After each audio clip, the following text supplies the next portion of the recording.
Yine güzel bir günden mutfağımdan herkese merhaba. Bugün yine tatlı mı tatlı, güzel mi güzel, gösterişli mi gösterişli ama kolay mı kolay bir tatlı tarifiyle karşınızdayım. Adı saray sarması, saraylara layık. Bazıları da padişah sarması diyor, padişah lokumu diyen var. Ne derseniz deyin, tadı mükemmel. Ve yapımı da o kadar kolay ki hemen yapımına başlayalım. Siz de göreceksiniz, bana hak vereceksiniz. 2 paket yulaflı bisküviyi toz haline getiriyoruz. Ve büyük fırın tepsisine hiç yağlamadan, hiçbir şey sürmeden sadece bisküviyi böyle döküyoruz.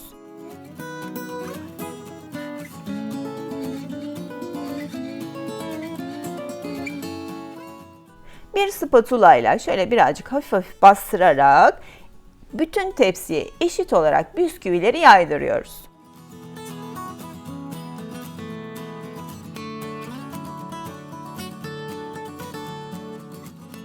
İşte bisküvileri yaydırdık. Sıra geldi muhallebinin yapılışına.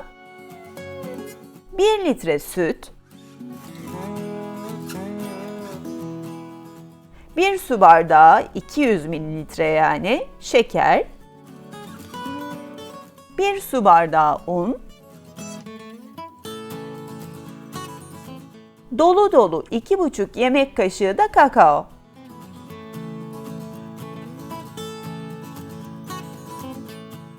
Ve bu bütün malzemeyi şimdi hiç topaklanmayacak şekilde karıştırıyoruz. Ve şimdi sıra pişirmeye geldi ve ocağa gidiyoruz.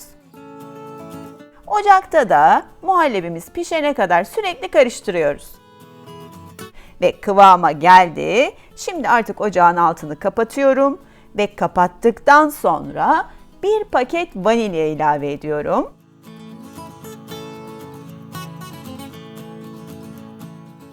Şöyle 1 pakette 60-80 gram kadar sütlü çikolata, 1 yemek kaşığı da tereyağı koyuyorum.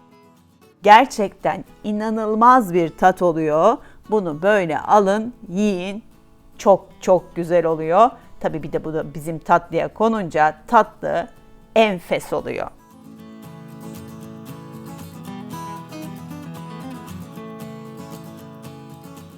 Şimdi tepside olan bisküvilerin üzerine direkt olarak dökmeden şöyle yaydıra yaydıra döküyorum ki bisküviler kalkmasın, bir çukur oluşmasın.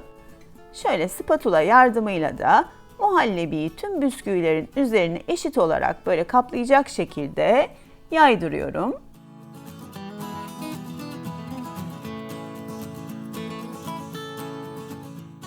Tatlımızın yapılışı çok kolay, görüyorsunuz. Muhallebiyi de yaydırdıktan sonra bir gece buzdolabında soğuyacak, bekleyecek. Ve şimdi bir gece beklettikten sonra 1 poşet krem şantiyi, 1 kutu demiyorum, 1 poşetini yarım su bardağı soğuk sütle çırpıyoruz.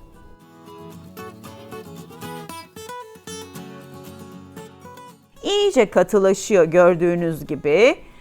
Sadece yarım su bardağı süt kullandık ve onu da soğuk olarak kullandık. Katı olmasını istiyoruz.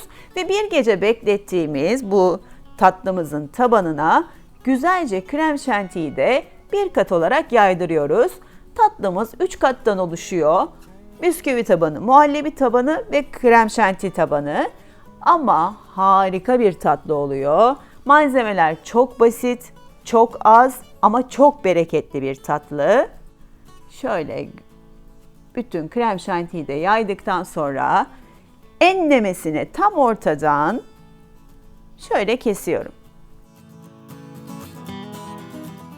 Bıçağımı da bu aşamada sürekli temizliyorum ki dilimler güzel temiz olsun.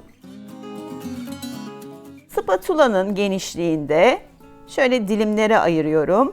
Dediğim gibi tatlı çok bereketli. Tam 12 porsiyon çıkıyor.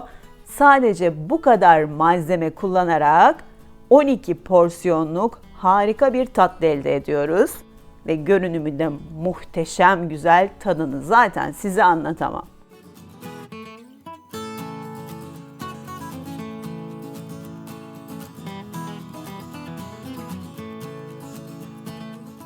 12 dilim elde ettik. Şöyle kenarlarını da keselim. Daha rahat ayrılacak. Ve adının hakkını vermeye geldi sıra. Saray sarması. Şöyle uçtan kaldırıp güzelce sarıyoruz. Tatlımızı da yapmak bu kadar kolay. İşte gördüğünüz gibi harika sarılıyor. Ve bir porsiyonluk saray sarması. Üzerine de şöyle birazcık Antep fıstığı döktük mü işte hazır. Tatlımızı yapmak bu kadar kolay. Adı boşu boşuna saray sarması olmamış.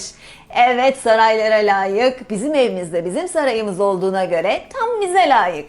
Yorumlarınızı sabırsızlıkla bekliyorum. Sizinle de bu videoda ilk defa karşılaştık ve tanıştıysak bundan sonra yapacaklarımdan haberdar olabilmek için kanalıma sakın abone olmayı unutmayın. Yine güzel değişik tariflerde buluşmak üzere. Şimdilik hoşça kalın.